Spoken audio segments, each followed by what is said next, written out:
You also tweeted about Ukraine that the question of Ukraine joining NATO is when, not if, and that was agreed by all allies. So you would say it's like 5, 10 years, 15 years, or we cannot say that time limit now? Yeah, my reaction was to a statement or a comment made by Secretary General of NATO when he was asked whether still Ukraine's admission to NATO is still on the table, and he said no.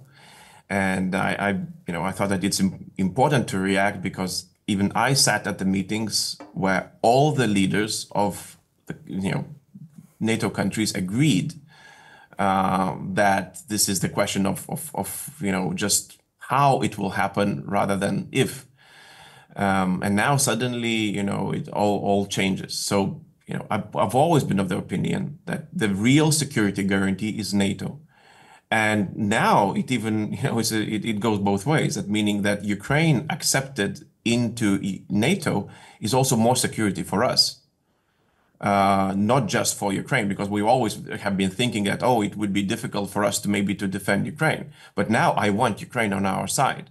If Lithuania is in danger, I'd rather face that danger with a brigade or division of Ukrainian soldiers who have actually fought Russians, who were able to win against Russians. And I would very much like them to see, helping us defend the Baltic countries.